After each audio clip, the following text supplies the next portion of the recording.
ہوا کہ انگریزوں نے چن چن کر ان علماء کو، جن علماء نے تحریک آزادی میں یا انگریزوں کے قدموں کو توڑنے میں حصہ لیا تھا، ان لوگوں کو چن چن کر شہید کیا، جیل بھیجا، پھانسیاں دی۔ یہاں تک کہ مورخین لکھتے ہیں کہ دلی سے لے کر لاہور تک جتنے درخت رستے میں تھے، اکثر درختوں پر علماء کے کٹے ہوئے سر لٹکے ہوئے تھے، اور علماء کو ہزاروں کی تعداد میں شہید کیا گیا، اور جو عام مسلمان تھے ان کی تعداد 5 لاکھ ہے۔ ہندوستان میں 5 لاکھ مسلمانوں کو جنگ آزادی کی تحریک یا انقلاب اس کو کہتے ہیں، انگریز غدر کہتے ہیں، انقلاب کی پاداش میں، اس کے جرم میں 5 لاکھ مسلمان شہید ہوئے۔ لیکن کس شان سے شہید ہوئے اس پہ بھی توجہ چاہتا ہوں۔ انگریز ان انقلابیوں کو جن کو پکڑا گیا تھا، ان کو پکڑنے کے بعد، چونکہ وہ سب مسلمان تھے، ان کو پکڑنے کے بعد 10 بائی 10 کا ایک کمرہ بنا ہوا ہے، اس میں سور ذبح کیا جاتا ہے۔ سور ذبح کرنے کے بعد سور کے خون سے، اس کی پیشاب اور اس کی لید سے پورے کمرے کو پوت دیا جاتا ہے۔ پوتنا سمجھتے ہیں؟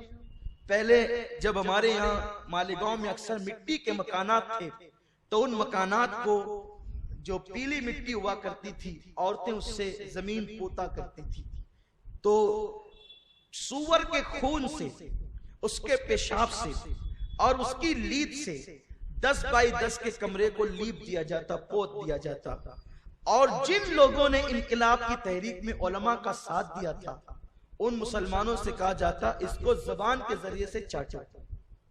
وہ مسلمان تھے، ایک تو خون ناپاک، دوسرے وہ سور کا خون ہے، عام جانور کا نہیں، ناپاکی پر ناپاکی، نجس پر نجس۔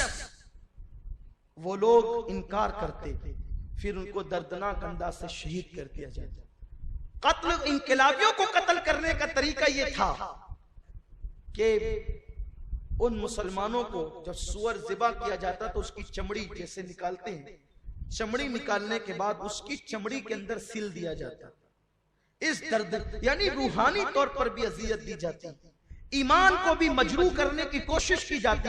لیکن سلام ہو ان 5 لاکھ مجاہدین پر کہ جو لوگ سور کی چمڑیوں میں تو سل گئے، جو لوگ دار پر تو لٹک گئے، پھانسی کے پھندوں پہ تو لٹک گئے، جن کی بیویوں کو چھین لیا گیا، جن کے بچوں کو قتل کر دیا گیا، دلی کے جامع مسجد کے علاقے میں کئی دن تک کے لاشیں سڑتی رہی، لاشیں پڑی رہی، اسے گید اور کوے کھاتے رہے، اسے کتے اور بلیاں نوچتی رہی، وہ ساری چیزوں کو برداشت کرتے رہے، لیکن انہوں نے مذہب اور وطن اپنا سب کچھ قربان کر دیا۔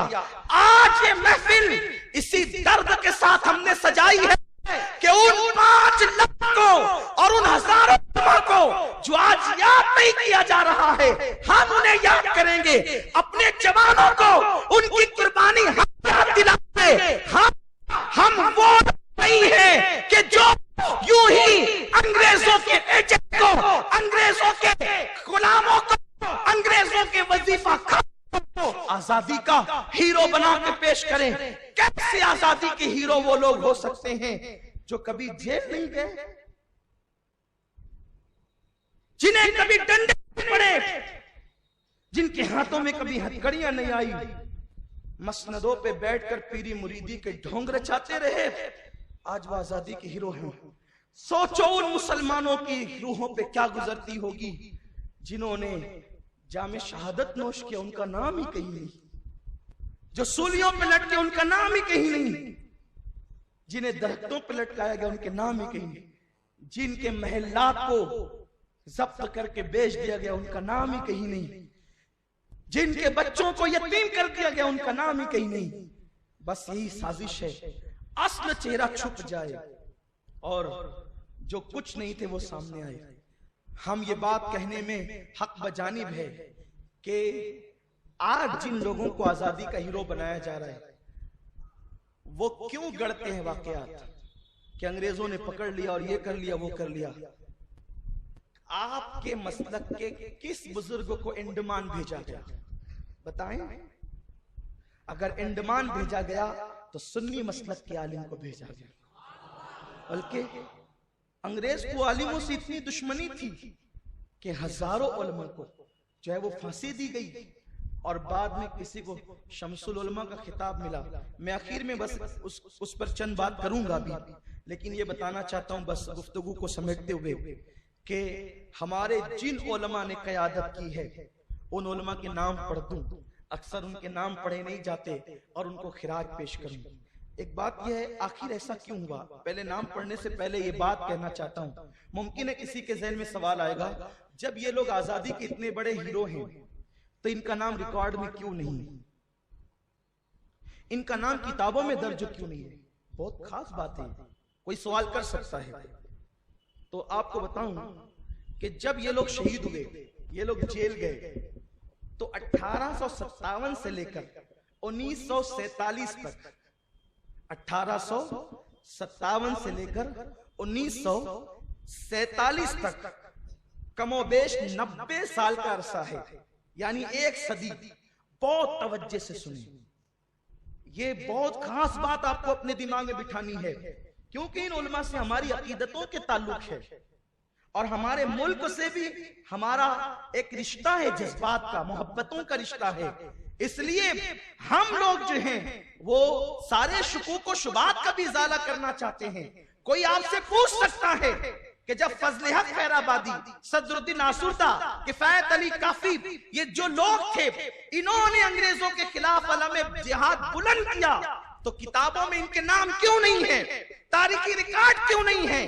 پہلی بات تو یہ، تاریخی ریکارڈ ہے، پرانی کتابوں میں نام بھی ہے، لیکن ان کی زندگیوں کو اس لیے مرتب نہیں کیا گیا، ان کے کارنامے اس لیے اس وقت جمع نہیں کیے گئے کیونکہ ایک صدی تک اس کے بعد انگریزوں کی حکومت رہی. تو جو انگریزوں کے خلاف کھڑے ہوئے تھے، جو ان کی حمایت میں قلم اٹھاتا اس کو بھی ضبط کر لیا جاتا. اس لیے اجازت نہیں تھی، حکومت کا اتنا دباؤ اور پریشر تھا. اور آپ جانتے ہیں کہ ایک صدی کے اندر لوگ تو چند ایام کے واقعات بھول جاتے ہیں، تو جنہوں نے اپنی نظروں سے وہ مناظر دیکھے تھے، جو شریک سفر تھے، جو بچ گئے تھے، محفوظ ہو گئے تھے، وہ بس سینہ بسینہ باتیں کر سکتے تھے، وہ تاریخی ریکارڈ قائم نہیں کر سکتے. حکومت کے پاس تو ریکارڈ ہے. اب جب چھان بین ہو رہی ہے تو مزید انکشافات ہو رہے ہیں کہ بھارت کا دوست کون ہے اور دشمن کون ہے. آپ ٹائمز آف انڈیا میں فتویٰ شائع کروا سکتے ہیں لیکن حکومت کا ریکارڈ نہیں بدل سکتے. اور ٹائمز آف انڈیا میں فتویٰ شائع کروا کر کہ جھنڈے کو سلامی دینا جائز ہے، آپ اپنے اوپر سے بدنامی کا داغ نہیں دھو سکتے. یہ تو ہم ہیں اہل سنت اولیاء کے ماننے والے، جنہوں نے اپنے مسلک کی بھی مکمل طور پہ وفاداری کی اور ملک کی بھی وفاداری کی. تو چونکہ ایک صدی تک اس کے بعد انگریزوں کی حکومت رہی، اس لیے ان کی حمایت میں، ان بزرگوں کی حمایت میں باضابطہ طور پہ قلم نہیں اٹھایا جا سکتا. اور ہمارے اسلاف کے دلوں میں انگریزوں سے نفرت اتنی تھی کہ اللہ فضل خیر آبادی کے صاحبزادے شیخ عبداللہ خیر آبادی رحمت اللہ تعالی علیہ، انہوں نے مرتے ہوئے وصیت کی تھی کہ جب انگریز ہندوستان سے چلے جائیں تو میری قبر پر آ کر اطلاع دے دینا کہ انگریز ہندوستان سے چلے گئے. کم و بیش نصف صدی کے بعد جب انگریز ہندوستان سے گئے ہیں تو ان کے مزار پہ جا کر میلاد پڑھی گئی ہے اور ان کو اطلاع دی گئی ہے کہ آپ کو مبارک ہو، انگریز ہندوستان سے جا چکے ہیں. جن کے دلوں میں اتنی نفرت تھی کہ وہ وصیت کر گئے تھے کہ اگر چلے جائیں تو قبر پر آ کر خوشخبری دینا کہ انگریز چلے گئے. آج ان کا نام ہی کہیں، ان کے باپ داداؤں کا نام کہیں نہیں. ہمارے جن بزرگوں میں نے جو ہے وہ 1857 میں علم جہاد بلند کیا تھا، ان کے نام، چند کے نام یہ ہے. سب کے نام پڑھیں گے تو اسی میں وہ وقت ہی نہ کافی ہوگا، رات نہ کافی ہوگی. حضرت مفتی صدر الدین آزوردہ، یہ مفتی صدر الدین آزوردہ جو ہے، ان کو بھی انڈمان علامہ کے ساتھ بھیجا گیا، لیکن بعد میں ان کی سزا جب مکمل ہوئی یہ واپس آئے. جب واپس آئے تو علامہ کی کتاب السورۃ الہندیہ جو علامہ نے کپڑوں پر کوئلے سے لکھی تھی اور کچھ اوراق پر لکھی تھی، ان کے ہاتھوں روانہ فرمائی، جو آج بھی ملک ہندوستان میں موجود ہے اور اس کو کئی ایڈیشن میں وہ شائع ہو چکی ہے. علامہ فضل خیر آبادی چشتی رحمت اللہ تعالی علیہ. فضل خیر آبادی رحمت اللہ علیہ کا نام تو آپ سنتے ہی ہیں، ان کے کارنامے بھی آپ کو پتا ہے، لیکن آج بھی انڈمان کی سرزمین پر جو ہے وہ اس سرزمین پر اس جزیرے پر آپ کا مزار مقدس موجود ہے. اس کے بعد حضرت مولانا فیض احمد بدایونی.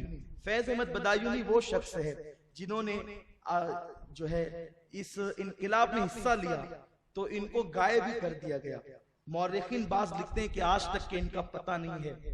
مجھے حیرت ہے، کوئی پھانسی پر چڑھا ہے، کوئی جیل گیا ہے، کسی کو غائب کر دیا گیا ہے. یہ ہمارے بزرگ ہیں، سزائیں اس طرح ہوتی ہے. اس کے بعد سید احمد اللہ مدراسی، مولانا یہ سید احمد اللہ مدراسی، ان کا بھی بہت بڑا رول رہا ہے. آگرہ کا مورچہ انہوں نے سنبھالا تھا اور اس پورے علاقے کے اندر جو ہے آپ کا کافی اثر و رسوخ تھا، اور اللہ تبارک و تعالیٰ نے آپ کو وہ ذات بنایا تھا کہ لوگ جو ہے وہ آپ سے قربت کے لیے بڑے بیتاب ہوتے تھے. یعنی تسخیر خلائق اللہ نے ان کو عطا فرمائی تھی. اتنے آپ کے ماننے والے تھے اور آپ نے اپنے ماننے والوں کو ملک اور ملت کے لیے استعمال فرمایا. اسی طرح حضرت کفایت علی کافی مراد آبادی، یہ ذات ہمارے امام اہل سنت اعلیٰ حضرت کے نزدیک بڑی چہیتی ذات ہے. امام احمد رضا فرماتے ہیں کہ میں اگر قصدن کسی کا کلام سنتا ہوں، کیونکہ لوگ شاعری میں بڑی غلطی کرتے ہیں، کبھی غلو بھی کرتے ہیں، مسائل بھی پیدا کرتے ہیں. میں قصدن اگر کسی کا کلام سنتا ہوں تو وہ کافی مراد آبادی کا سنتا ہوں اور اپنے چھوٹے بھائی مولانا حسن بریلوی کا سنتا ہوں.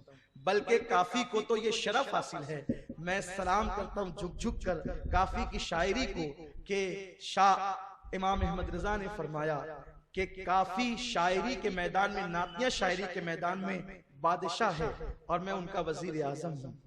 آپ غور فرمائیں، وقت کا امام عشق و محبت جس کو یوں خراج پیش کرتا ہو، اس کی شاعری کیسی ہوگی؟ اور ان کی شاعری اس قدر فلبدی ہوا کرتی تھی، بلکہ وہ تو سارے نعت گو شعرا بھی تھے، کیونکہ جب عشق ہوتا ہے تو شاعری بھی آتی ہے. حضرت کافی مراد آبادی کے متعلق کی بات آپ نے سن رکھی ہوگی اور آپ کو پتا بھی ہوگا کہ جب آپ کو پھانسی دی گئی 1858 میں تو آپ سے پوچھا گیا تھا کیا آخری خواہش ہے، تو آپ نے کہا تھا کہ میں اپنے حضور کی نعت لکھنا چاہتا ہوں.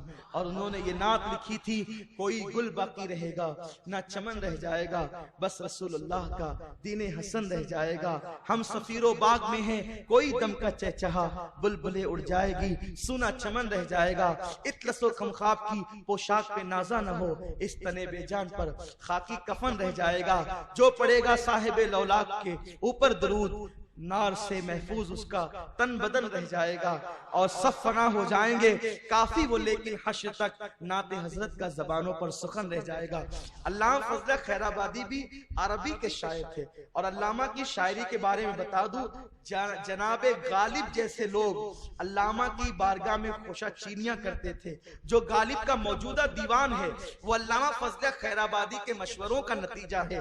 علامہ فضل خیر آبادی گو کہ اردو میں شاعری نہیں کرتے تھے، لیکن عربی میں وہ ملکہ حاصل تھا. ایک مرتبہ کوئی چاہنے والا حج کو جا رہا تھا تو آپ اپنے گھر سے پیدل نکلے اور چلتے چلتے کہا کہ میں تو نہیں جا سکتا، میرا کلام لیتے جا. اور رستے میں چلتے چلتے جو اشعار لکھائے تھے اس کے بارے میں مشہور ہے کہ وہ 50 سے زیادہ اشعار تھے. یعنی دو نعتیں فل بدی، بس چلتے چلتے یہ لکھ لو یہ لکھ لو یہ لکھ لو، فل بدی. اور جب اس حاجی نے جا کر در رسول پر اس کو پڑھنا شروع کیا، کیونکہ اس وقت تو وہاں بھی سب عشاق رسول تھے، علماء کی مسند لگی ہوئی تھی، درس وہ دے رہے تھے. جب علامہ کا کلام عربی میں اس ظاہر طیبہ نے پڑھنا شروع کیا تو لوگ اپنی درس گاہوں کو سمیٹ کر آ گئے اور تڑپنے اور رونے لگے. اور ان سے کہا کہ یہ کلام کسی ہندی کا نہیں ہو سکتا، یہ کلام تو کسی عربی کا وہ بھی بمشکل ہو سکتا ہے. جب بتایا گیا کہ وہ بمشکل نہیں، اس ہندی نے چلتے چلتے لکھائے ہیں، تو لوگوں نے کہا کہ پھر یہ شاعری کا کمال نہیں، یہ عشق مصطفیٰ کا کمال ہے. یہ وہ لوگ ہیں جنہوں نے ملک کے لیے ملت کے لیے جانیں دی ہیں. حضرت مفتی عنایت احمد کاکوروی، حضرت مولانا رحمت اللہ کیرانوی، مولانا ڈاکٹر وزیر خان، مولانا وحاج الدین مراد آبادی، مولانا رضا علی بریلوی رحمت اللہ تعالی. یہ مولانا رضا علی جو ہے سیدی اعلیٰ حضرت رضی اللہ تعالیٰ کے جو ہے وہ دادا ہوا کرتے ہیں. مولانا امام بخش صہبانی، منشی رسول بخش کاکوروی، غلام امام شہید. یہ رسول بخش، غلام امام شہید، یہ نام ہی بتا رہے ہیں کہ یہ بھی سنی ہے، ان کے باپ دادا بھی سنی ہے. اس لیے کہ اور جگہ تو رسول بخش نام رکھنا ہی شرک ہے، غلام امام شہید نام رکھنا ہی شرک ہے. یہ نام بھی بتاتے ہیں کہ یہ کون لوگ ہیں. اس کے بعد جو ہے حضرت امیر مینائی، مفتی مظہر کریم دریابادی، منیر شکوہ آبادی، مفتی انعام اللہ گوپاموی، یہ قاضی تھے دہلی کے، قاضی فیض اللہ کشمیری، مفتی عبدالوہاب گوپاموی، جنرل بخت خان روہیلا اور جنرل عظیم خان. یہ دونوں لوگ جو ہیں عالم تو نہیں تھے، لیکن یہ لوگ اپنے وقت کے قائد تھے اور یہ سیاسی رہنما تھے، یہ نواب تھے. ان لوگوں نے بھی جو ہے وہ فوج کے ذریعے سے ان علماء کی مدد کی، اور علماء نے اپنی قائدانہ صلاحیتوں کو ساتھ لے کر کے جو ہے وہ انگریزوں کے خلاف علم جہاد بلند کیا.